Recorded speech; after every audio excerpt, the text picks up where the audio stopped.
بسم الله الرحمن الرحيم الحمد لله رب العالمين والعاقبة للمتقين ولا عدوان إلا على الظالمين والصلاة والسلام الأتمان الأكملان على المبعوث رحمة للعالمين وعلى آله وصحبه ومن تبعهم بإحسان إلى يوم الدين. اللهم علمنا ما ينفعنا وانفعنا بما علمتنا وزدنا علما وأصلح اللهم شأننا كله ولا تكلنا إلى أنفسنا طرفة عين. اللهم أصلح لنا ديننا الذي هو عصمة أمرنا وأصلح لنا دنيانا التي فيها معاشنا وأصلح لنا آخرتنا التي إليها معادنا واجعل الحياة زيادة لنا في كل خير والموت راحة لنا من كل شر. Chers frères dans la foi, après les troubles qui ont secoué la communauté musulmane du royaume Bamoun et la communauté musulmane en général, nous nous sommes dit qu'il était important qu'il y ait ce genre d'assises afin qu'on puisse clarifier certaines réalités et rappeler les musulmans de certains principes de la voie des pieux prédécesseurs qui sont de nos jours combattus par des personnes qui ont été influencées par les adeptes de l'innovation. Et nous avons choisi comme module quelques récits de nos pieux prédécesseurs rapportés par l'imam Ibn Battah rahimahullah dans son célèbre livre appelé Al-Ibanatul Kubra, livre dans lequel il parle du dogme des gens de la sunna et du consensus et rappelle certains principes de la voie des pieux prédécesseurs, et ce avec des chaînes de transmission allant de lui jusqu'à ses pieux prédécesseurs. Parce que Imam Ibn Battah rahimahullah, comme nous allons l'étudier, est mort en 387 de l'Hégire. Donc c'est un ancien qui fait partie des pieux prédécesseurs. Car nous savons tous que quand on parle des pieux prédécesseurs, on fait allusion aux trois premières générations ainsi que ceux qui les ont suivis dans la bonté. Et Imam Ibn Battah fait partie de ces générations. D'où l'importance de cette série d'assises. Et nous disons qu'entre nous et ceux qui ont changé et les gens de l'innovation, il y a ces livres, les livres des pieux prédécesseurs, qui traitent ou alors qui nous exposent clairement le dogme des gens de la sunna et du consensus et les principes de leur voie. Pourquoi est-ce que je n'ai pas dit qu'entre nous et ces gens-là, il y a le Coran et la sunna? Parce que bon nombre d'entre eux disent se cramponner au Coran et à la sunna du prophète Muhammad sallallahu alayhi wa sallam. Mais seule l'explication des plus prédécesseurs tranche entre qui est véritablement suiveur du kitab et de la sunna et celui qui prétend suivre le Coran et la sunna. Ça veut dire que nous avons deux camps, deux catégories de musulmans. Ceux qui sont réellement cramponnés au kitab et à la sunna, et ce sont ceux-là qui ont canalisé leur compréhension des textes du Coran et de la sunna par la compréhension des pieux prédécesseurs. Nous avons cette première catégorie. Et la deuxième catégorie, c'est la catégorie de ceux qui prétendent suivre le Coran et de la sunna, alors qu'en réalité, ils ne suivent le Coran et la sunna qu'à travers leur passion. Parce qu'il y a une différence entre celui qui suit le Coran et la sunna et canalise sa compréhension par la compréhension des pieux prédécesseurs, et ceux qui suivent le Coran et la sunna en fonction de leur passion. Quelle est la différence entre les deux groupes? La première catégorie écoute le verset, lit le hadith et l'analyse selon la compréhension des pieux prédécesseurs puis croit. Ça c'est la première catégorie, c'est les gens de la sunna, ceux qui se cramponnent réellement au kitab et à la sunna. La deuxième catégorie, ce sont ceux qui prétendent, les gens de l'innovation. Qu'est-ce qu'ils font? Ils ont une passion, ils croient à cette passion, et pour défendre cette passion, ils se lancent dans une fouille, dans le Coran et la Sunna, pour trouver ce qui peut soutenir de près ou de loin leur passion. Donc eux, ils croient avant de chercher les preuves. Et les gens de la Sunna ont les preuves et croient sur la base des preuves qu'ils canalisent par la compréhension des pieux prédécesseurs. Donc, c'est ça l'objectif de cette série d'assises.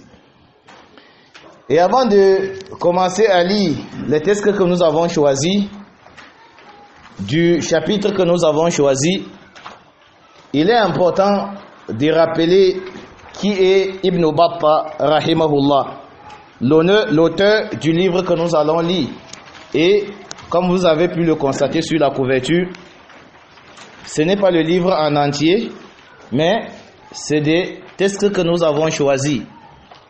Parce qu'on ne pouvait pas étudier le livre en entier, et nous prions qu'Allah subhanahu wa ta'ala nous donne la possibilité d'étudier ce genre de livre, parce que je suis sûr que quand on va commencer, vous allez prendre goût et vous allez observer ou alors constater la différence qui existe entre la science des pieux prédécesseurs et la science des Al-Khalaf.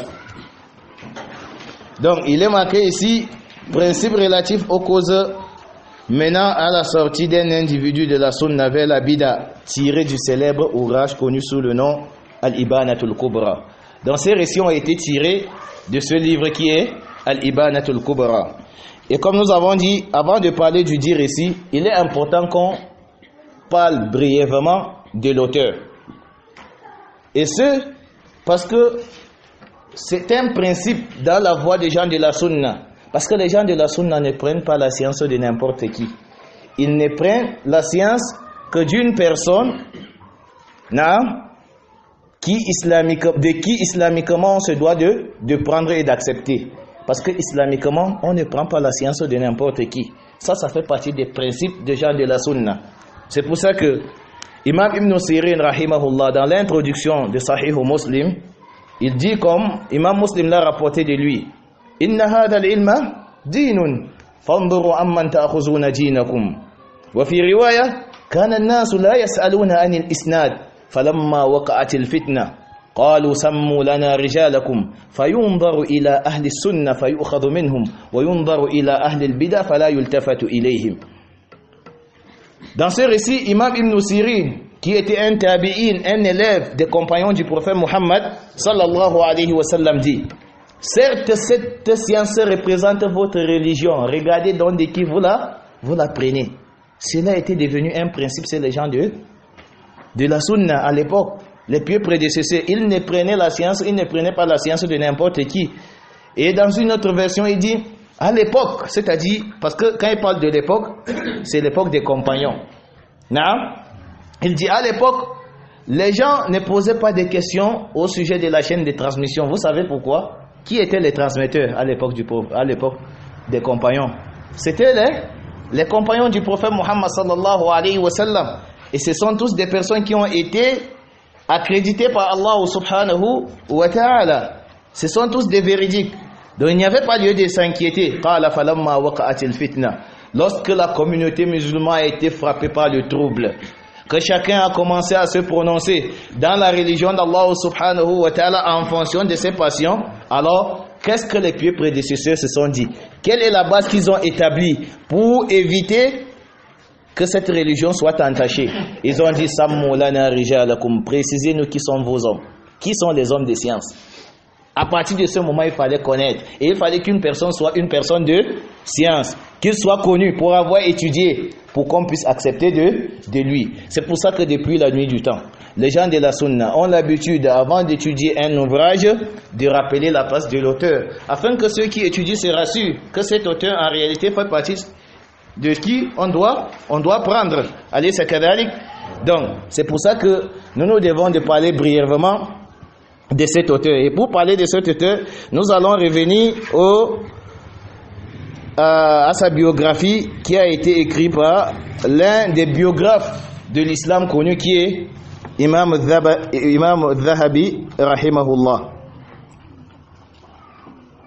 Il dit dans son ouvrage intitulé Siyar al-A'lam al-Nubala, biographie de Kayf al-A'lam.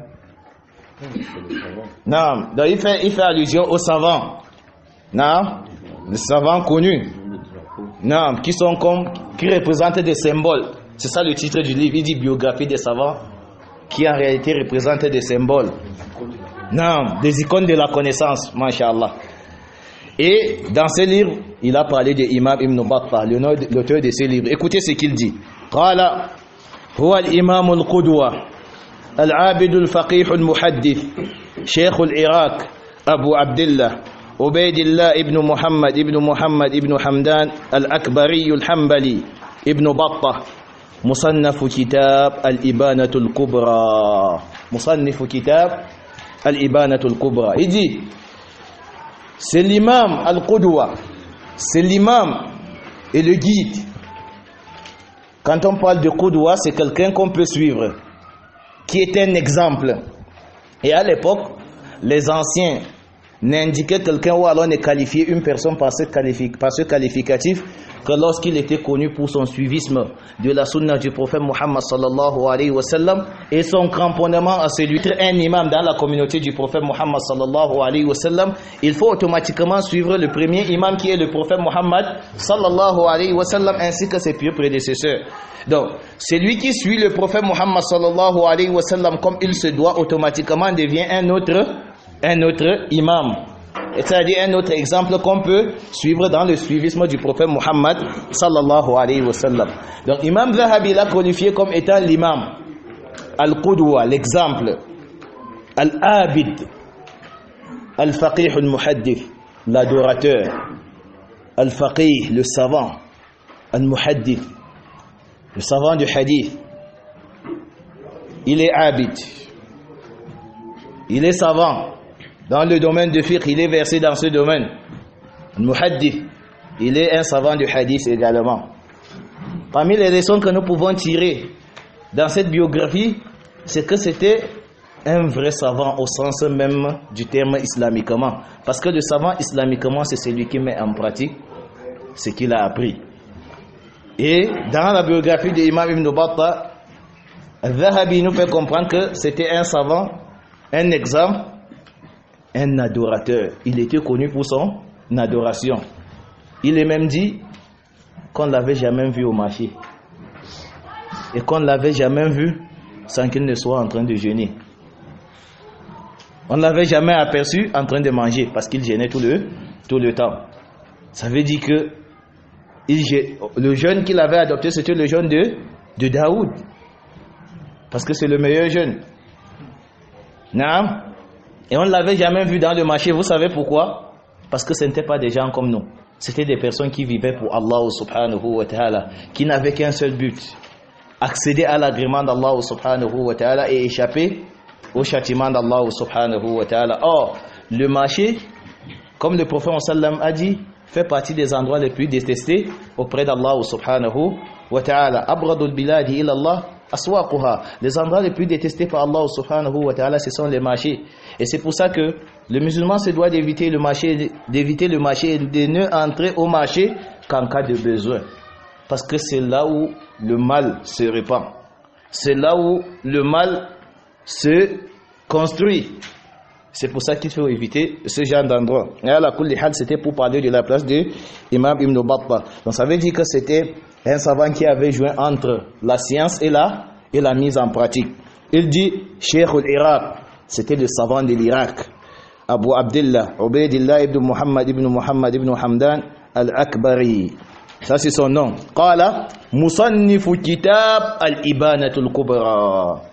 Il a dit, c'est l'auteur du célèbre livre Al-Ibanatul Kubra. Ça veut dire que ce livre avait pris de l'ampleur et était devenu une source chez les savants, si bien que pour faire l'éloge de son auteur, on le présentait comme étant celui qui avait rédigé ce livre. C'est-à-dire que pour présenter aux gens qui étaient Ibn Battah, on disait que c'est lui l'auteur de Al-Ibanatul Kubra. Vous voyez, parce que ce livre, comme nous allons le découvrir, était devenu comme une base chez les gens de science. Qu'Allah subhanahu wa ta'ala nous fasse être de ceux qui profitent de la science de ses pieux prédécesseurs. Et défi Thalathi Mujalladat, c'est un livre qui est contenu dans 3 tomes. Et Al-Khatib al-Baghdadi rahimahullah a dit par rapport à lui, Kana amiran bil ma'arufi, lam yablughu khabaru munkarin illa ghayyarahu. Il dit, c'était un savant qui ordonnait le bien et interdisait le blâmable, si bien qu'on ne se rappelle pas qu'il lui est parvenu une information concernant un mal sans qu'il ne l'ait changé. C'est pour ça que j'ai dit, c'était ça les pieux prédécesseurs. C'est des gens qui vivaient pour ce pourquoi Allah subhanahu wa ta'ala les a créés. C'est des gens qui donnaient le meilleur d'eux-mêmes pour préserver la qualification qu'Allah subhanahu wa ta'ala a attribuée à cette communauté. Quelle est cette qualification? Qala Allah ta'ala kuntum khayra ummatin ukhrijat lin-nas limada ta'muruna bil ma'ruf wa tanhauna 'anil munkar. Vous êtes la meilleure communauté qu'Allah subhanahu wa ta'ala a fait jaillir. Pourquoi? Vous ordonnez le bien et interdisez le blâmable. Vous avez compris pourquoi Imam Ibn Battah, il ordonnait le bien et on ne se rappelle pas qu'il lui est parvenu une information concernant un mal sans qu'il n'œuvre pour changer ce mal. Tout ça pour nous montrer la place de ce grand imam. وقال عبد الواحد ابن علي الأكبري لم أرى في شيوخ الحديث ولا في غيرهم أحسن هيئة من ابن بطة رحمه الله. Je n'ai pas vu parmi les savants du hadith ni les savants dans d'autres domaines quelqu'un qui était bien dans son apparence comme Imam Ibn Battah rahimahullah. Pourquoi il parle de l'apparence? Parce qu'Allah subhanahu wa ta'ala ne nous a pas donné la science de l'invisible. On ne peut se prononcer que sur ce qu'on voit apparemment, et tout ce qui est dit ici, c'est ce que ces savants voyaient apparemment de Imam Ibn Battah rahimahullah. Donc il dit que de tous ceux qu'il a vus parmi les savants du hadith et des savants dans d'autres domaines, parce que le hadith n'est qu'un domaine parmi les domaines de la science islamique. Il dit que de tous ceux qui l'ont vu parmi les savants du hadith ainsi que des savants de l'islam dans d'autres domaines, il n'a pas vu quelqu'un qui était bien dans son apparence, c'est-à-dire qui s'accordait au kitab et à la sunna du prophète Muhammad sallallahu alayhi wa sallam comme Imam Ibn Battah rahimahullah. Donc, ceci pour nous montrer la place de cet auteur et afin qu'on puisse imaginer ce qu'il a pu écrire dans ce célèbre livre. Et comme nous l'avons dit, il était important de le rappeler parce que cela fait partie de la méthodologie des gens de la sunna. Ils ne prennent que des personnes qui sont connues pour avoir étudié. Parmi les choses qui ont été dites sur ce grand imam, c'est Nash'atuhu ilmiya, c'est-à-dire concernant sa biographie scientifique, si on peut le dire ainsi, son curriculum vitae. Qala Ibn Battah, il dit Nasha Ibn Battah fi hijri walidihi wa kana waliduhu muhibban lil ilm. Ibn Battah avait grandi dans la maison parentale et son père aimait la science. فاعتنى به والده منذ صغره فأوفده إلى بغداد وهو غلام ولم يناهز العاشر من عمره. Son père s'est occupé de lui quand il était jeune. Vous voyez le rôle des parents dans l'éducation des enfants. C'est pour ça que nous ne devons pas éduquer l'éducation des autres enfants. C'est parce que son père avait pris soin de lui. Son père fut une cause parmi les causes de l'explosion en sciences de ce grand imam. Et on peut être comme ses parents qui ont éduqué les enfants et qui sont devenus des grands imams. Et partout dans le monde, les gens étudient ces livres. Les gens profitent de la science de ce grand imam et son père a sa quote-part de récompense parce qu'il avait pris soin de son fils. Donc, son père avait pris soin de lui quand il était jeune et l'a orienté vers la recherche de la science si bien qu'il l'avait envoyé à Bagdad rechercher la science alors qu'il n'avait même pas encore atteint l'âge de 10 ans. C'est ça, c'est comme ça qu'on prend soin des enfants, qu'on s'occupe de ses enfants, qu'on oriente ses enfants vers la voie du bien. ثم إن ابن بطة سافر إلى أمصار كثيرة ليأخذ العلم عن علماء عصره. Ensuite, Ibn Battah lui-même, après être devenu adulte ou alors majeur, lui-même a voyagé dans beaucoup de pays, dans beaucoup de villes, et il est allé à la recherche de la science parce qu'il avait été éduqué comme ça. Son père avait nourri en lui l'amour de la recherche de la science, et c'est pour ça que lorsqu'il fut adulte, il a emprunté le chemin de la recherche de la science et il a fait des longs voyages pour cela. Il a été dans beaucoup de pays. Fasafara ila al-Basra, il a été à Basra. Wa Sham, il a été en Syrie. Wa Makkah, wa ghayriha, il a été à la Mecque et dans beaucoup d'autres pays. Qu'est-ce qu'on retient de cette biographie? C'est que chez les gens de la Sunna, on ne prend la science que des personnes qui sont connues. Quand une personne étudie, ça ne se cache pas. On sait quand il est en train d'étudier. On sait quand il a voyagé pour étudier. La science, ce n'est pas la magie. On ne peut pas être stable, tranquille dans son coin, faire le commerce comme tous les commerçants et du jour au lendemain devenir un savant. Il faut à tout prix. On n'arrive jamais à un succès sans peine ni sacrifice. C'est une loi réelle de la vie. C'est un principe établi. On ne peut pas accéder à la science sans se sacrifier, sans emprunter le chemin de la recherche de la science. Et le problème, ce n'est pas le fait que nous ne sortions pas tous pour aller étudier. Mais le problème, c'est que nous délaissons ceux qui sont allés étudier pour écouter, ceux qui ne sont pas connus pour avoir étudié. C'est ça qui fait le problème. Islamiquement, le problème, c'est pas que les gens ne sont pas tous allés étudier, parce que les gens ne peuvent pas aller tous étudier. قال الله تعالى وما كان للمؤمنين لينفروا كافة فلولا نفر من كل فرقة منهم طائفة ليتفقهوا في الدين ولينذروا قومهم إذا رجعوا إليهم لعلهم يحذرون. فما هو دورهم لينذروا قومهم إذا رجعوا إليهم لعلهم يحذرون. Allah dit qu'il n'appartient pas aux croyants de tous sortir. C'est Allah qui le dit. On ne peut pas tous sortir.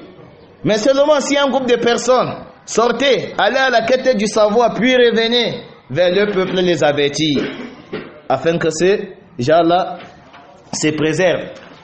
C'est ça leur rôle. Ceux qui sont sortis, c'est ça leur rôle. Donc le problème, c'est les musulmans. C'est ceux qui écoutent, ceux qui ne sont pas connus pour avoir étudié. Et ce n'est pas quelque chose qui a commencé aujourd'hui, depuis la nuit du temps. Ces fléaux avaient déjà frappé la communauté musulmane et les pieux prédécesseurs pour éviter les dégâts qui peuvent en découler d'un tel dérapage, nous ont enseigné des principes nous permettant d'éviter ce genre de personnes. Parmi ces principes, c'est ce qu'on peut retenir de la parole de l'imam Sha'bi rahimahullah, wa huwa min sadati tabi'in, fait partie des grands tabi'in, les élèves des compagnons du prophète Muhammad sallallahu alayhi wa sallam. Qala ما أتاكم عن الله ورسوله وأصحابه فضعه على رأسك وعينك وما أتاك من هؤلاء الصعافقة فاضرب به أكفيتهم. Il dit, ce qui vous parvient d'Allah et de son prophète et des compagnons du prophète Muhammad sallallahu alayhi wa sallam, alors acceptez-le. Acceptez-le. Ce qui vous parvient d'Allah, du prophète et des compagnons du prophète, vous devez de les accepter. Mais comment vous allez faire pour savoir que ça vient d'Allah? Ça vient de son prophète. Ça vient des compagnons du prophète Muhammad sallallahu alayhi wa sallam. C'est quand vous allez respecter la voie tracée par Allah subhanahu wa ta'ala dans son livre.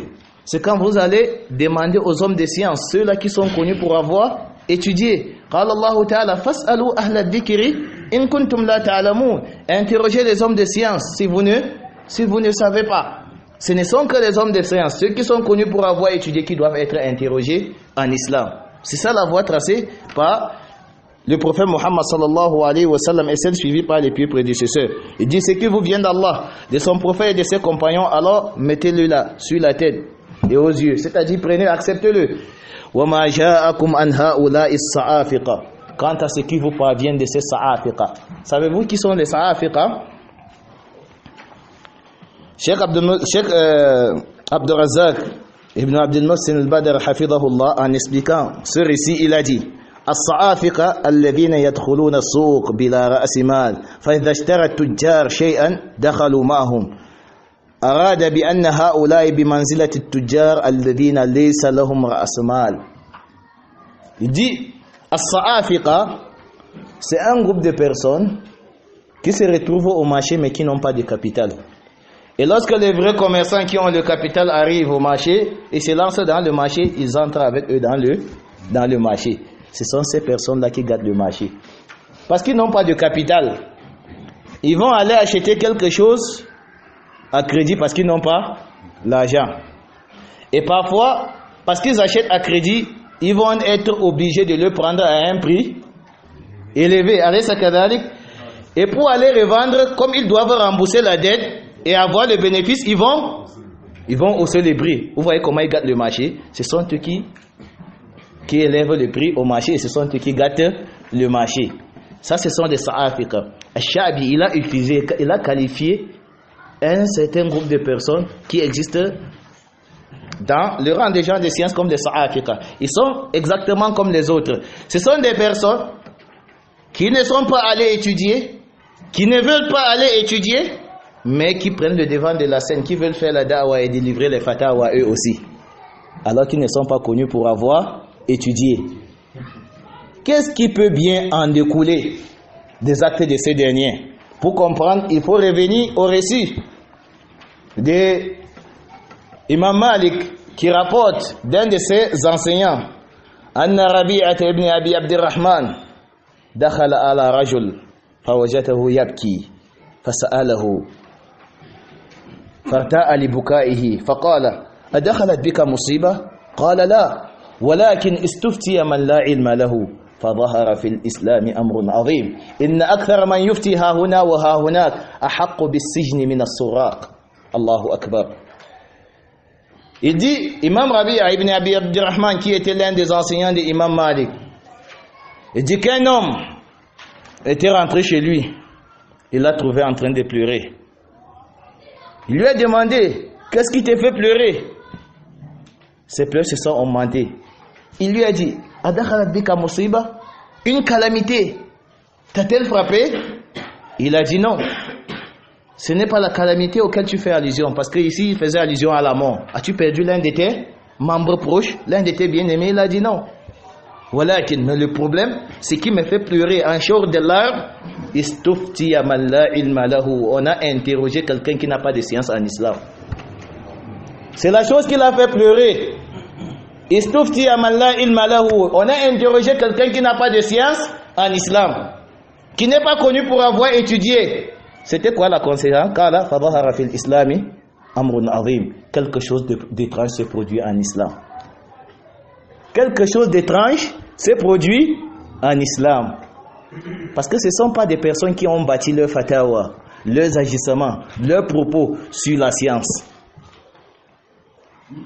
Et lorsque ces derniers se prononcent, alors quelque chose d'étrange doit se produire en islam. Ensuite, il a dit,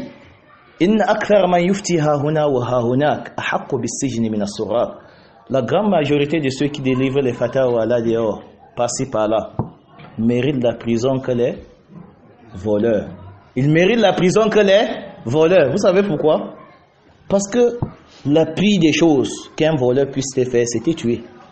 Quand un voleur entre chez toi, ce qu'il veut, c'est ton argent et tes biens. Et la pire des choses qu'il puisse te faire, c'est se tuer. Alors que la pire des choses qui puissent arriver à un homme, ce n'est pas la mort, mais c'est l'égarement. La pire des choses qui puissent arriver à un homme, ce n'est pas la mort, mais c'est l'égarement. Or, celui qui parle en religion sans science, il peut te voler ta croyance. Il peut t'entraîner dans l'égarement. Vous voyez comment il est plus dangereux que le bandit? Parce que le bandit ne porte atteinte qu'à tes biens et Dans le pire des cas, à ta propre personne. Quant à celui qui parle en religion sans science, il porte atteinte à ton âme. Il porte atteinte à ton âme. Alors qu'on ne humera l'odeur du paradis que si on revient vers Allah subhanahu wa ta'ala avec une âme purifiée. Voilà pourquoi Allah subhanahu wa ta'ala, en parlant de l'âme dans le Coran, il a juré 11 fois. Pourtant il n'a pas parlé comme ça des biens de ce bas monde. Mais en parlant de l'âme, Allah subhanahu wa ta'ala a juré 11 fois pour nous montrer l'importance de la purification de l'âme. قال الله تعالى والشمس وضحاها والقمر إذا تلاها والنهار إذا جلاها والليل إذا يغشاها والسماء وما بناها والأرض وما طهاها والنفس وما سواها فألهمها فجورها وتقواها. Comptez bien, ça fait 11 fois Allah jure, sans rien dire, Allah jure pour nous montrer l'importance de la chose qui vient après. Parce qu'Allah subhanahu wa ta'ala peut jurer comme il veut. Mais ce que nous devons retenir, c'est qu'Allah subhanahu wa ta'ala ne jure que pour nous montrer l'importance de la chose pourquoi il a juré. Or, le simple fait qu'Allah subhanahu, pour le croyant, le simple fait qu'Allah subhanahu wa ta'ala parle d'une chose montre l'importance de cette chose. Qu'en est-il si Allah subhanahu wa ta'ala jure? Qu'en devient-il quand Allah subhanahu wa ta'ala jure une fois, 2 fois, 3 fois, 4 fois, 5 fois, 6 fois, 7 fois, 8 fois, 9 fois, 10 fois, 11 fois pour dire qad aflaha man zakkaha. Certes, aura réussi celui qui purifie son âme. Wa qad khaba man dassaha. Et malheur à celui qui la corrompt. Donc, celui qui corrompt l'âme des croyants, qui les entraîne dans l'égarement, est plus dangereux que celui qui leur vole leur bien. C'est pour ça que dans des États islamiques où la charia est encore appliquée, comme l'Arabie Saoudite, contrairement à ce que disent les médias, et parce que les musulmans doivent être éveillés, sachez que ces médias ne sont pas là pour vous informer, chers frères. وَلَنْ تَرْضَى عَنْكَ الْيَهُودُ وَلَا النَّصَارَى حَتَّى تَتَّبِعَ مِلَّتَهُمْ اعْلَمُوا هَذَا. Les juifs et les chrétiens n'agréeront de vous jusqu'à ce que vous les suivez. Beaucoup de musulmans aujourd'hui, parce qu'ils se sont fait avoir par les médias, combattent l'Arabie Saoudite, le seul pays de la Tawhid où l'unicité d'Allah subhanahu wa ta'ala est proclamée officiellement, où le drapeau porte la ilaha illallah Muhammad Rasulullah sallallahu alayhi wa sallam, où aucune idole n'est adorée, où aucune tombe n'est adorée, où aucune innovation n'est visible. Ça ne vous suffit pas comme mérite? Si l'Arabie Saoudite n'avait que ses bienfaits, n'est-il pas suffisant comme bienfait afin qu'on soutienne l'Arabie Saoudite face à tous ceux qui combattent l'Arabie Saoudite? C'était une parenthèse pour rappeler aux musulmans que les médias ne sont pas là pour vous informer. Ils sont là pour orienter l'opinion. Et le musulman doit être intelligent. À la kulli hal, nous revenons, c'était pour dire que dans des pays où la charia est appliquée comme l'Arabie Saoudite, quand un prédicateur, quand il est établi qu'un prédicateur appelle vers l'égarement, on le met en prison. Parce qu'il est plus dangereux que le bandit. Sa peine peut même être plus dure que celui du bandit. Parce que la préservation de la foi, de l'âme des croyants est quelque chose de très grand en islam. C'était en quelque sorte, chers frères, vous présenter la gravité du suivisme de ces personnes qui en réalité ne sont pas des savants et ne sont pas connus pour avoir étudié et qui se prononcent dans la religion d'Allah subhanahu wa ta'ala. Donc, Imam Ash-Shabi rahimahullah dit, quant à ce qui vous parvient de ce qui vous vient, quant à ce qui vous parvient par le biais de ces sa'afiqa, alors rejetez-les. Ceux qui ne sont pas connus pour avoir étudié, ce sont des sa'afiqa, ce sont des personnes qui se sont infiltrées dans les rangs des étudiants en sciences et des savants qui ont pris le devant de la scène dans la da'wah, alors qu'en réalité, ils ne sont pas connus pour avoir étudié. Et j'ai toujours dit, chers frères, que nous ne devons pas nous laisser avoir par ces personnes. Wallahi, thumma wallahi, quand quelqu'un veut le bien pour la communauté du prophète Muhammad sallallahu alayhi wa sallam, quand quelqu'un a l'intention de changer, d'améliorer la communauté, d'établir la religion d'Allah subhanahu wa ta'ala, il emprunte le chemin de la recherche et de la science et endure sur ce chemin. Et c'est pour ça que, en réalité, c'est un chemin extraordinaire. Vous savez pourquoi? Parce que quand on n'emprunte pas ce chemin avec une intention sincère, on ne résiste pas. Parce qu'il y a beaucoup d'obstacles. Et parce que le diable se met sur le chemin de celui qui recherche la science parce qu'il sait ce qu'il pourra devenir demain. C'est pour ça qu'il fait tout pour descendre les étudiants en sciences. C'est pour ça que le diable, parce qu'il sait qui sont ses vrais ennemis, qui sont ceux qui peuvent contribuer à l'établissement de la religion d'Allah subhanahu wa ta'ala, ceux qui peuvent faire la da'wa réelle, celle qui avait été prêchée par le prophète Muhammad sallallahu alayhi wa sallam. Qala Allah ta'ala, qul hadhihi sabili ad'u ila Allah ala basiratin ana wa man ittaba'ani. Dis, voici ma voix, j'appelle vers Allah ainsi que ceux qui me suivent, me basant sur la clairvoyance. Il faut à tout prix cette clairvoyance. Et cette clairvoyance, elle ne vient pas du ciel.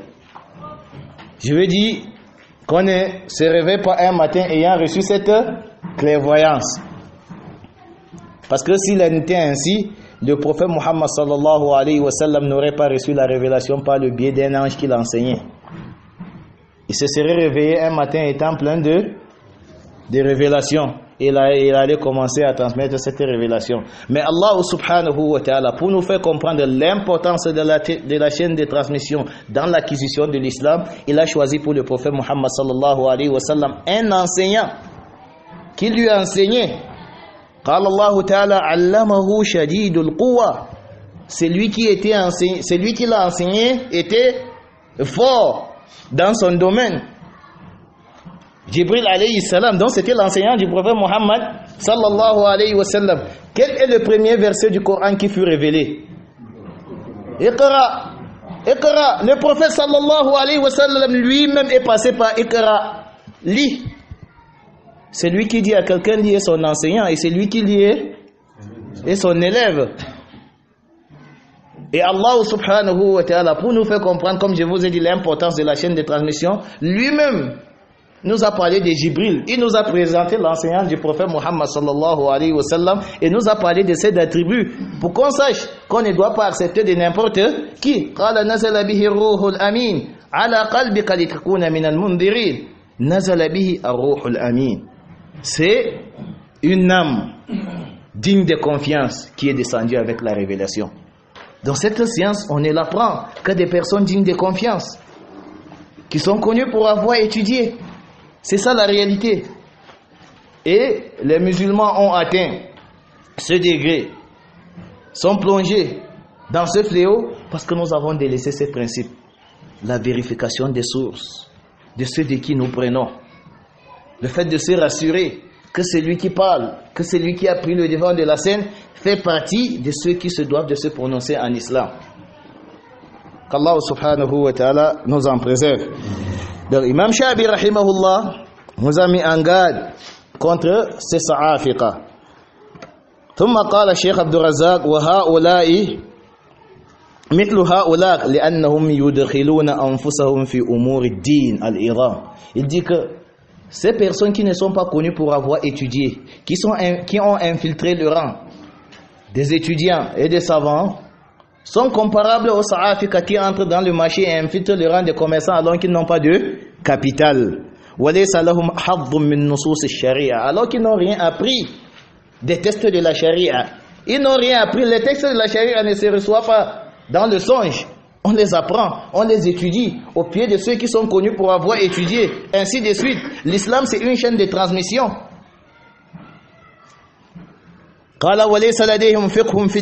Et ce sont des gens qui n'ont pas de compréhension de la religion, qui n'ont pas le fiqh, l'analyse scientifique.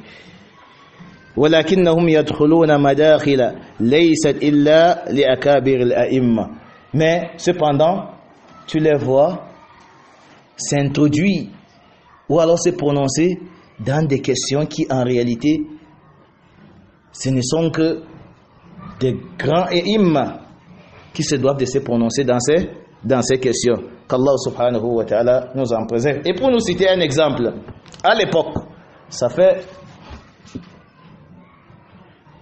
plus de 7 ans, je suis allé voir un savant de Médine, Cheikh Saleh Souhaimi. Quand le problème avec l'école occidentale avait commencé, c'est ancien, je suis allé voir le Cheikh. Parce que moi, je faisais partie de ceux qui étaient catégories. Peut-être beaucoup de personnes ne connaissent pas. Je faisais partie de ceux qui étaient catégories qu'on ne doit pas envoyer les enfants. Mes frères peuvent vous témoigner. J'avais souvent ces discussions avec mon père. Qu'on ne doit pas envoyer les enfants à l'école occidentale. Quand je suis rentré, je suis allé voir Cheikh Saleh Souhaimi. Pour moi, c'était une question aussi simple que ça. L'école de Koufar. Comment est-ce qu'on doit envoyer les enfants à l'école de Koufar? Et je vous rappelle que j'étais à l'Institut de langue aussi, il faut me comprendre. J'étais à l'Institut de langue. Donc c'était l'agissement de quelqu'un de l'Institut de langue. Quand je suis allé voir le cheikh, quand je lui ai posé le problème et je l'ai exposé la situation du Cameroun, il a dit, Wallahi, je te conseille d'écrire au Mufti. Là, j'ai compris que je m'étais précipité. Parce que je suis allé exposer un problème, un sujet sur lequel je m'étais prononcé à un savant qui est connu, qui m'a demandé d'écrire au Mufti. Il a été clair. Écrit au Mufti. Alors j'ai compris que la question était plus grande que moi et que je m'étais précipité. Donc c'est pour citer un exemple des agissements des Sa'afika. Des questions qui, dont les conséquences peuvent toucher toute une nation. Ce n'est pas n'importe qui de se prononcer dans ce genre de questions. C'est des savants, c'est des étudiants en sciences, qui sont assis en sciences, qui maîtrisent les règles de la jurisprudence islamique, d'analyser le sujet, de prendre tout en considération, de travailler avec les principes de la charia, les principes de base, comme qa'idatun nadar fil ma'alat. Ça, c'est un principe dans la jurisprudence islamique. C'est-à-dire qa'idatun nadar fil ma'alat. La règle qui implique qu'on doit tenir compte des conséquences dans l'avenir. Ça, c'est une règle en charia qui peut influencer sur la sentence d'un sujet donné. Je ne sais pas si vous avez compris. L'analyse de la conséquence qui peut en découler d'une sentence délivrée peut influencer sur cette sentence. Si vous avez des doutes, méditez sur Sulh al-Hudaybiyah. Qu'est-ce qui s'était passé? Le prophète Muhammad sallallahu alayhi wa sallam et ses compagnons sont sortis pour aller faire la Umrah. Al-Kaaba Baytullah. La Kaaba, c'est la maison d'Allah subhanahu wa ta'ala, et elle n'appartient pas aux mécréants, aux idolâtres. Le prophète et ses compagnons sont sortis pour aller faire la Umrah. En route, les mécréants ont appris qu'ils étaient en route en train de venir et ont décidé de les empêcher. Ils ont dit qu'ils ne pénétreront pas la Mecque. Quand ils sont arrivés, le prophète sallam, avant la Mecque, a envoyé Uthman radiallahu anhu, les avertis qui ne sont pas venus pour la guerre, qui ne sont venus qu'adorer Allah subhanahu wa ta'ala et faire leur umrah et rentrer.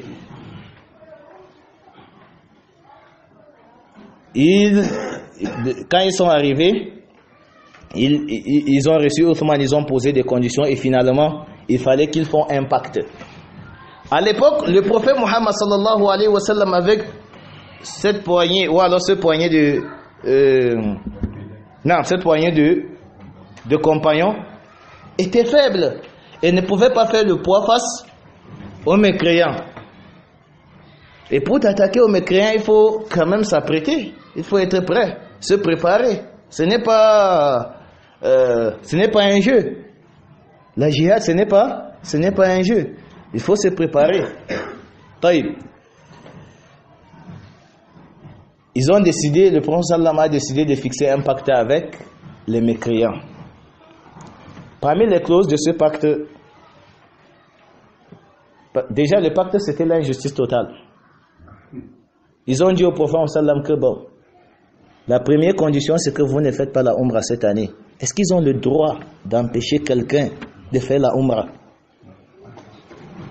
قال الله تعالى ومن أظلم ممن منع مساجد الله أن يذكر فيها اسمه وسعى في خرابها أولئك ما كان لهم أن يدخلوها إلا خائفين. الآية. Allah dit qui est plus injuste que celui qui empêche aux croyants d'invoquer le nom d'Allah subhanahu wa ta'ala dans l'une de ses maisons. Quelle est la maison la plus sacrée d'Allah subhanahu wa ta'ala? La Kaaba. Les mécréants ont dit au prophète sallam que notre première condition c'est que vous n'entrez pas à la Mecque cette année, vous ne faites pas la Umrah. Le prophète a validé. Omar était abattu. Et vous connaissez Omar? Ah, il s'est encore calmé. Parmi les clauses, si quelqu'un s'islamise à la Mecque, il fuit, vient à Médine, tu le renvoies. Le prophète a validé. Omar n'était pas tranquille. Parmi les clauses, si quelqu'un apostasie et sort de Médine et vient là à la Mecque, nous on le reçoit, on ne le renvoie pas. Le prophète a accepté. Vous savez ce qu'Omar a fait? Il est allé voir Abu Bakr radiyallahu anhuma. Nous ne sommes pas sur la vérité. Il a dit nous sommes sur la vérité. Lui ce n'est pas le prophète d'Allah. Lui c'est le prophète d'Allah. La Kaaba ce n'est pas la maison d'Allah. Il dit s'il y a un jour où j'ai vraiment douté, c'est aujourd'hui. Il y a un jour où j'ai vraiment douté dans ma foi, c'est aujourd'hui. Abu Bakr l'a dit. Lui, c'est le prophète d'Allah ou non? Il reçoit la révélation ou non? Ah, Omar est guéri. Non, Omar est guéri. Parmi les leçons que nous tirons ici, Abu Bakr était connu pour sa place, pour son fiqh. Quand des compagnons avaient des problèmes, il retournait vers ceux qui étaient connus pour avoir la science. Et chaque fois qu'on retourne vers ceux qui ont la science, on revient guéri. Et il y a un exemple que j'aime citer. Quand il y a eu les troubles en Algérie, pour ceux qui connaissent ce qu'il y a eu en Algérie avec le fils, ainsi de suite, il y a un jeune. Et la vidéo existe encore à YouTube. J'aime bien cette vidéo. Et chaque fois, ça me fait pleurer. Parce que c'est ça qui manque les musulmans aujourd'hui. Il a pris le téléphone. Il a appelé Cheikh Albani. Il a dit Salam alaikum wa rahmatullah wa alaikum assalam. Il a dit Ya Cheikh indi su'al qal had. Il a dit Ya Cheikh iza ulina al-jihad fi al-Jazair hal yajuzu an nujahid? Il a dit oh Cheikh, si on proclame la jihad ou alors si on proclame le jihad en Algérie, est-ce qu'il nous est permis de combattre? Cheikh Albani lui a dit Man alladhi sayulinu al-jihad al-qawiyu am al-da'if? Il a dit al-da'if. Il a dit وهل الضعيف يستطيع أن يجاهد؟ قال لا. قال الشيخ سامحك الله. Le cheikh il a dit qui est celui qui va proclamer le jihad en Algérie, le fort ou le faible? Il a dit le faible. Le cheikh dit est-ce que le faible peut combattre sur le sentier d'Allah? Il a dit non. Le cheikh a dit qu'Allah vous excuse. Man istajala shay'a qabla awanihi uqiba bihirmanihi. Lorsqu'une personne se précipite sans suivre les étapes prescrites par l'islam, Allah subhanahu wa ta'ala finit par le châtier en l'empêchant d'atteindre ses objectifs. Ensuite il a dit ama atabartum bima waqa'a fi Sham wa kana al-Sham al-Hijaz ou maqala. Il a dit n'avez-vous pas tiré des leçons pour ce qui s'est passé en Syrie et avant la Syrie, la péninsule arabique? Pourquoi ne réfléchissez-vous pas? Et chaque fois le jeune disait, et tu sentais qu'il était tranquille et qu'il était guéri. Il disait, Sahih ya Cheikh, Sahih ya Cheikh. À chaque fois il disait, c'est vrai Cheikh, c'est vrai Cheikh. À la fin il a dit, c'est bon Cheikh, c'est bon. Cheikh lui a dit, salam alaikum wa rahmatullahi wa barakatuh. Donc, imaginez ce jeune, s'il n'avait pas appelé Cheikh Albani. Et regardez comment il a eu la paix quand il a consulté le savant sur le sujet. Mais imaginez-vous s'il avait appelé des personnes comme Ali Belhadj, Abbas Al-Madani, Abbas Al-Madani, qui n'étaient pas connus pour avoir étudié. C'était des politiciens. Non, il allait l'envoyer au feu. C'est ça la différence entre les savants et les su'four. Et celui qui est connu pour n'avoir pas étudié. Qu'Allah subhanahu wa ta'ala nous donne la force de nous cramponner à ces principes. Donc, c'était pour parler brièvement de l'imam Ibn Battah. Et je ne m'attendais pas à ce que cette introduction prenne tout le temps. Madre Kamba fait le salat. L'adhan.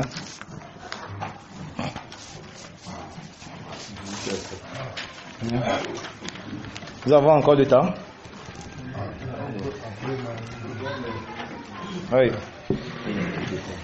إذن لعلنا نقف عند هذا الحد. Et Inch'Allah, nous allons poursuivre demain. هذا والله أعلم وأعلم وصلى الله وسلم على نبينا محمد وعلى آله وصحبه أجمعين.